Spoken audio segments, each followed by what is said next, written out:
నా వల్ల కాదని పారిపోయాడు. ఇంకొక ఆయన ఉన్నాడు దర్శనం, ఎక్కడ చూసినా అన్నిట్లో వాటాలు. ఇప్పుడు ఆయనకి సీట్ లేదు, పొమ్మన్నాడు.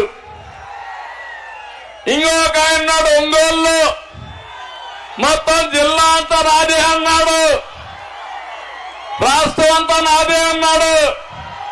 ఎక్కడున్నాడు తమ్ముళ్ళు? ఇప్పుడు అడ్రస్ గల్లంతా అయిపోయింది. కొండేపీలో ఎవరో నామకుని పెట్టారు. ఇప్పుడు ఆయన అడ్రస్ ఎక్కడుంది ఎత్తుక్కోవాలి మనం అందరం. ఇది రాజకీయమా అని మిమ్మల్ని అడుగుతున్నా, సమాధానం చెప్పమని మిమ్మల్ని అడుగుతున్నా. ఒక నాయకుడు చేసిన తప్పులకి ఆయన దగ్గరుండే ఎమ్మెల్యేలు బలి వసూలు చేశారు. ఒక చిన్న కథ ఉంది. ఒక గజ దొంగ కోర్టులో అంతా అయిన తర్వాత ఆయన గురిసి చేస్తారు. జడ్జి అడుగుతాడు, నీ చివరి కోరికేంటో కోరుకోమంటాడు. మా తల్లిని పిలిపించమంటాడు. జడ్జి అనుకుంటాడు, పాపం తల్లిని పిలవమన్నాడు కాబట్టి తల్లిని పిలిపించి చివరి కోరిక తీరుద్దామని పిలుస్తారు. పిలిచిన తర్వాత తల్లిని చూడంగానే గట్టిగా పట్టుకొని కొరికేస్తాడు. అప్పుడు జడ్జికి ఆశ్చర్యం వేస్తుంది, నువ్వేదో తల్లిని పిలవమంటే నేను పిలిచాను, పిలిస్తే నువ్వు ఈ పని చేసేవేంటని అడిగాడు.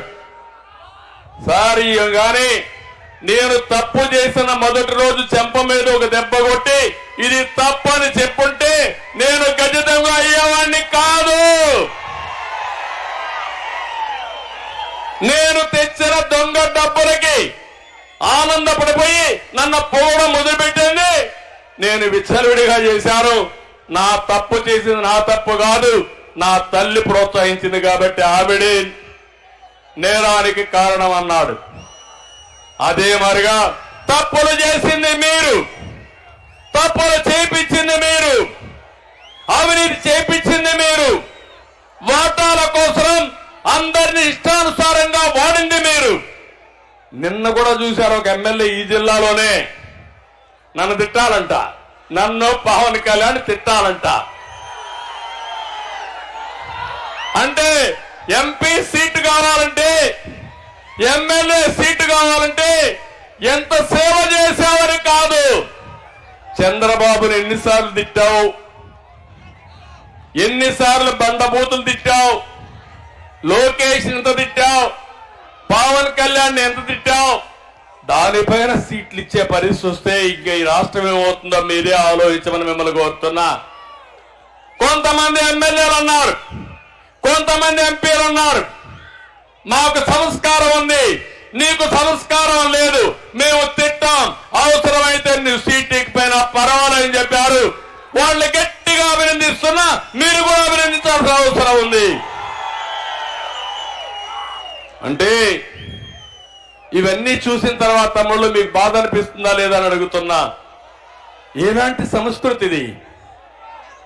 అంటే నన్ను మా మిస్సెస్ ని అసెంబ్లీ సాక్షిగా తిడితే, బూతులు తిడితే వీళ్ళు పెద్ద నాయకులు అయిపోతారా అని నేను అడుగుతున్నా. నా జీవితంలో ఎప్పుడూ బాధపడలా, ఒక్కరోజే నేను బాధపడ్డా.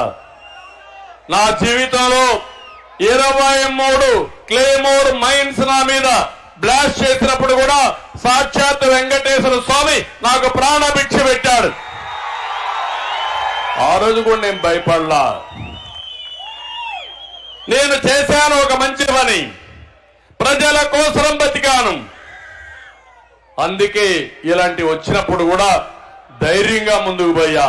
కానీ జీవితంలో ఒకే ఒకసారి బాధపడ్డా, అది నా భార్యని అసెంబ్లీలో తిట్టినప్పుడు బాధపడ్డాను తమ్ముళ్ళు అని చెప్పి నేను మీకు తెలియజేస్తున్నా.